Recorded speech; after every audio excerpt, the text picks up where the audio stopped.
The Democratic National Advertorial is taking place in Chicago right now. A person who, like the rest of us, is rolling her eyes, but has to pay attention because that's kind of the job. Wonderful Megyn Kelly in the United States.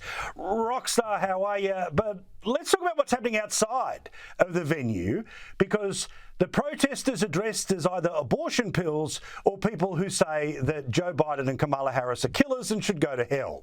So it's just your average Democratic National Convention where you could kill your baby or kill your balls with a vasectomy in like a to-go truck. You could swing by the Days of Rage Palestinian protesters who are promising to entice the police into fighting so badly that they wind up with bruises as their back-to-school outfits. So they're having themselves a normal one so far. Inside the arena, we have Joe Biden telling us he's not angry at all, but he's saying it like this, I'm not angry. And so all of his body language and tone suggests that he's a very angry man. And we know why. They shoved him out of this role. I would have done it myself if I had been a Democrat. I did not think he could do it 4 more years. I don't blame them for shoving him out, but he was shoved out. And now they want to pretend that it was voluntary. And you have crazy Nancy Pelosi with her Joe Biden sign, go Joe. Meanwhile, she was the one who stuck the knife and twisted it. There's no person more responsible for ousting him than Nancy, but she wants us to believe she's totally Team Joe, and she prays every night their relationship is still intact. The whole thing is just debauchery and fraud. That's what I've seen so far. Just the celebration of killing babies in the womb. And this is, again, not a pro-choice, pro-life comment. It's, if you're pro-choice, that's fine, but you shouldn't be out there celebrating the murder of your child, like the killing of your child. At least normal people know abortion is at least the ending of a potential life, to be very charitable to the pro-choice side. You should be out there celebrating it, dressed up. What's next? Like dress up like a little scalpel and walk down like with the little remains. I mean, it's just so in such bad taste to be marching around Chicago as an abortion pill. And they want us to believe that they're the pro-family, party. So we're going to celebrate abortions, and we're going to celebrate vasectomies, and then we're going to swing by the Palestinian protesters who are throwing bloody shoes in the faces of Joe Biden and Kamala Harris pictures. So I don't know what they're really trying to telegraph other than they're extreme. What's your sense about where the protests go? Because my thought was that if it was the issue that the Joe Biden night would be sort of the night where they were most angry because this was the person who's in office right now. But do you think that they're going to ramp it up and some of the nuts that was on display in day one by that final day? Because they clearly want their 1968 moment. They want their moment, as you say, to get into the fight with police, to remind people, hey, don't fall for the line, stay angry. Do you think that they'll remain where they currently are, or there is a day of crazy coming this week? Well, we heard that they were going to go at it their hardest the first night and the fourth night, the night that Joe Biden was speaking and then the night that Kamala Harris is speaking. And if last night is any indicator, yeah, it really not a news story. Yeah, you're slightly annoying. You didn't really make a lot of news headlines. Not that I'm looking for them to. I'm just saying this was their promise, and it didn't really happen. And honestly, the mayor of Chicago is a far left socialist, but my money's usually on the Chicago PD. I lived in Chicago for 5 years. The Chicago PD does not F around. And I would be shocked if they were not able to handle this influx of protesters who have been there for quite some time. I was just in Chicago last October, and they were out there then. This is post the Israel response, the attack on Israel and then the Israeli response. And they were all over the place, and the Chicago PD had them well in hand. So if they managed to escalate to the point where they lose control, law enforcement, I'd be shocked. Now, all of these parties, when they have their conventions, we all know that it's not really about anything serious. It's just about the feels, the vibe. And we know that the vibe has got them to a place where maybe they're winning, but on the issues, which remain things like the economy and immigration, that ain't budging, no matter what has happened with the froth and bubble of it all. And she made a massive strategic mistake on Friday when she came out with what was allegedly economic policy.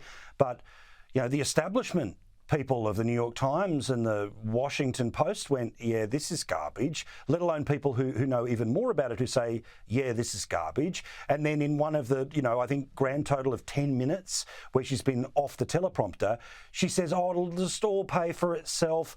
I reckon that if people were sitting and waiting for the wobble of has she changed from what she was, we have seen no.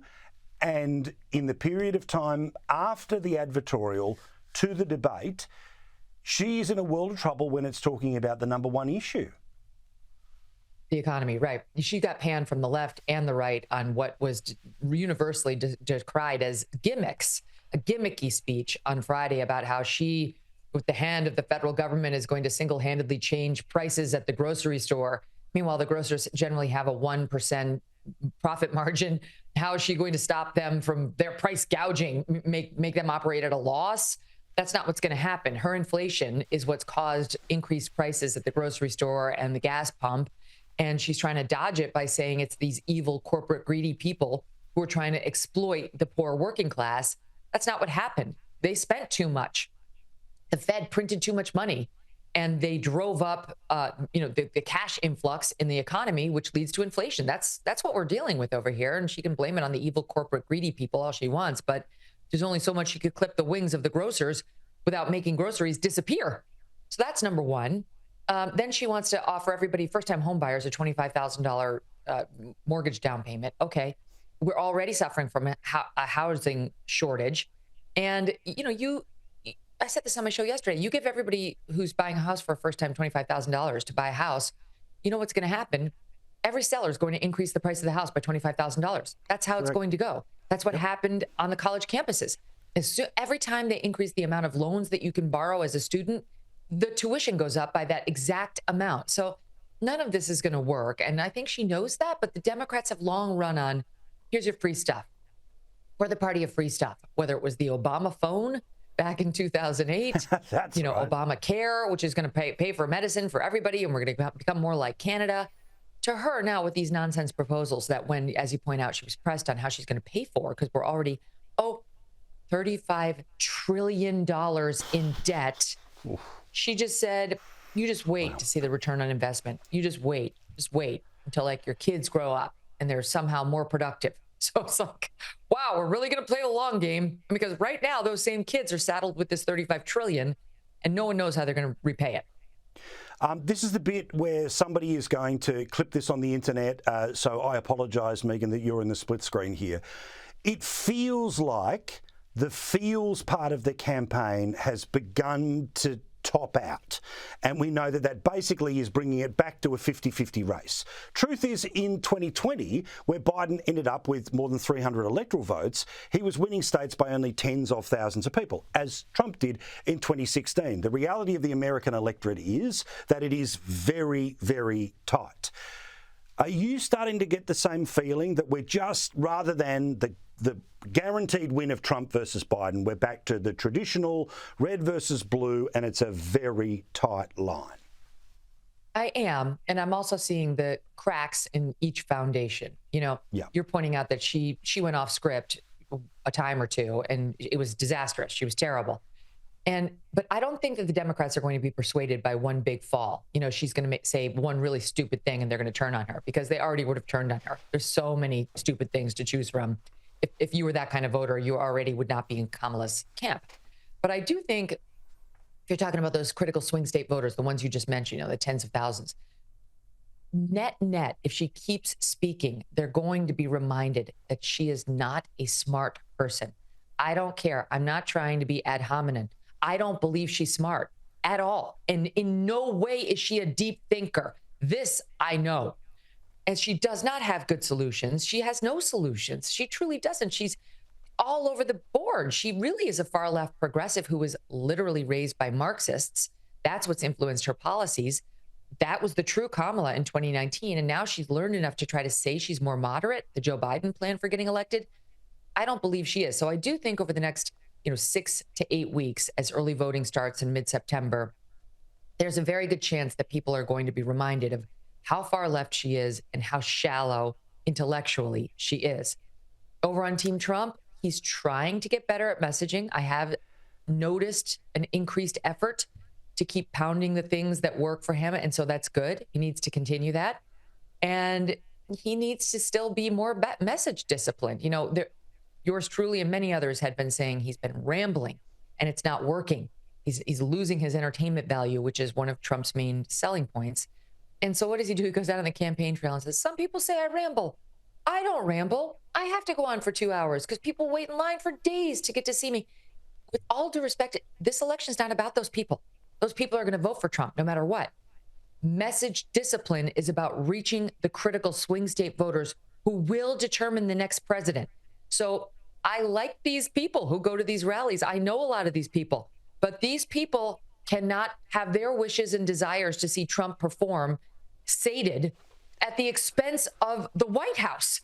So Trump needs to realize that and get back on message discipline. They've each got, you know, some real weaknesses is what I'm trying to say as candidates, never mind on policy.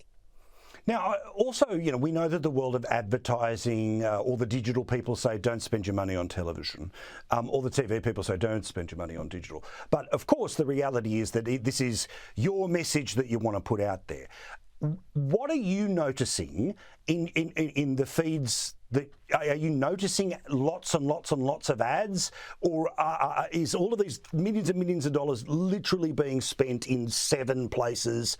Or is there some sort of carpet bombing that the average American is getting? Because clearly that's how they're able to move things without the difficulty of the candidate either not being able to ad-lib or talking about how they're better looking than the other one. It's amazing. Her ads are everywhere. Good luck going on the internet without seeing a Kamala Harris ad. I mean, they're everywhere. Every single video I click on, there she is. For the first time, I saw one for Trump yesterday. The first time.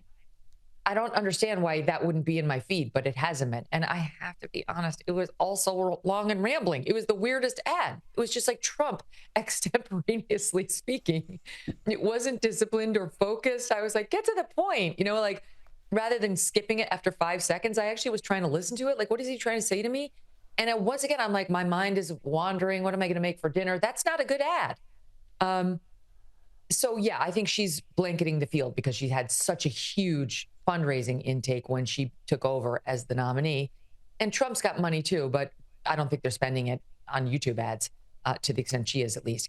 Now, in the critical swing states, I'm sure they are carpet bombing. I mean, sure, if you, my mother-in-law lives in Pennsylvania and my husband's from Pennsylvania, you can't go 2 steps there without getting bombarded with another ad. We know from 2016, one of the ways that Trump won so unexpectedly in 2016 was he had this campaign guru who he had hired from Ivanka's staff. He had been helping her hawk her clothing line online. And they're like, who can do digital? Oh, that guy. Okay, bring him on. And one of the things that he did that was really critical to Trump's win in 2016 was he started to look at the Trump merch sales and where they were going off the hook. And he realized there were these pockets of communities that really loved Trump that really hadn't been getting a lot of attention by the traditional electoral, you know, experts who run these campaigns. And it turned out to be those forgotten voters, those people who never voted before, you know, the working class who are like, screw the system. It hates both parties hate us. I don't vote. And they started flooding those areas with advertising. And that's one of the ways that Trump won, by getting those people off their couches into the polls. And so I can only hope they've fired that guy since then, that now they're doing the same. And so it wouldn't be particularly surprising that, you know, yours truly sitting at the Jersey Shore, or when I'm home in Connecticut, neither state is in contention, wouldn't be getting messages from them. But the people who are actually going to make the difference in this election are.